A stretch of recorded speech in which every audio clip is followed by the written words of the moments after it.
तोरा में के कर हवा था। भैया बहुत गीत गाती हैं, बहुत अच्छा। अरे कोई बात नहीं, मैं बहुत सुना हूँ इसका, है ना? हाँ बहुत अच्छा गाती है। इसको गवाएंगे भी। हाँ गवाइएगा। बहुत प्यारी गायिका है, अब बहुत अच्छी भी देखने में है। देखने में तो तुम देखते हो, नहीं सब गलत काम तुम ही कर सकते हो। हम तो सिर्फ कला के माध्यम से देखते हैं इन सबको। भाई बहन की जोड़ी बहुत अच्छी। बहुत मारा तो रखे। हम इसको बताते हैं कि मेहरारू से ईमानदार रहो, शादी हो गया है तो ठीक से रहो, इन्हें उन्हें मत तुम्हारे मारेंगे। लेकिन भैया आप ही ने एक बार स्टेज पर गाए थे, याद करो जहिया कुंवार रहलो, अब पियावा से पहले हमार रहलो। जब बियाह हो गए तो सही से लेके चले के बाद का अनाउंसर बाबू ना, हम लोग कलाकार हैं भैया। अभी हम जम्मू कश्मीर गए थे, अपना मेहरारू के लेके गए।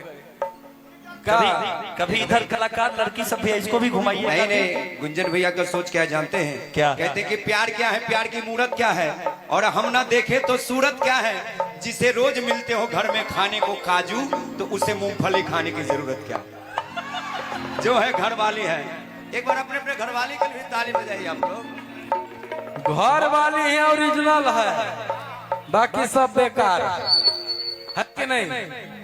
4 दिन की चांदनी फिर अंधेरी रात, इसलिए घर वाली से बढ़ के क्यों ना हो सकता। भैया इधर भी लोग हैं, सब लोगों को देखना है चारों तरफ। तो मेरा शेर सब भाई हमारे, कैमरा बच्चा के गमछे वाले, पगड़ी खोलो और गमछी दिखाओ कि देखने में तुमको भले गवार लगते हैं, कि तोरा का पता बाई का मछिए से हम तो रंगत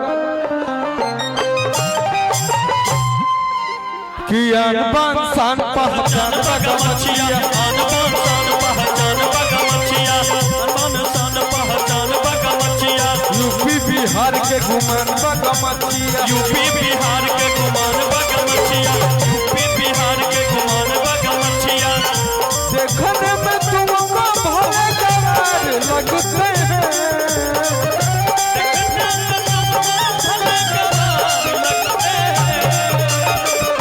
तोरा का पता बाई का मछिए से हम तोरा गदार लगते हैं।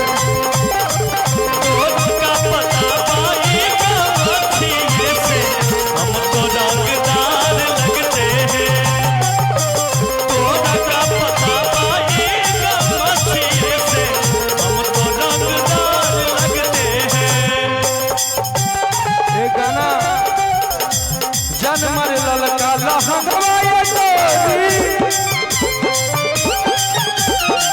जन्मर ललका लहंगवाए गोरी, जो बताई माँ, चोटिया में अटकल पड़ा, मेरा नितोहरा चोटिया में अटकल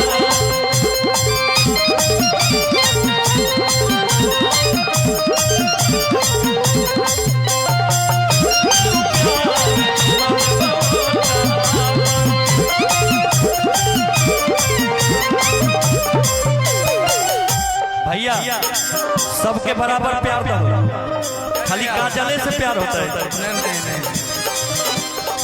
सबको बोले बारी बारी से सबको। बाबू रुको रुको रे रुको, कि खेते अच्छा सुनो, तुम प्यार की हो किसी से? हाँ के करा से रे? के हो? महावीर वाला से। के हो यहाँ वही है ना? बियाह उसी से करोगी ना, बियाह उसी से करो जिससे मोहब्बत करो, बियाह उसी से करो। कजलवा तोर तो ढेर बॉयफ्रेंड हुई रही, लेकिन हम यही कहेंगे कि प्यार उसी से करो जिससे बियाह। अच्छा भैया आप भी प्यार करके बियाह किए थे क्या? हम प्यार अपना भाई लोग से करते हैं जो यहाँ उपस्थित है, ये मेरा परिवार है। प्यार गुंजन सिंह अपने दर्शकों से करता है, अपने फैन से करता है।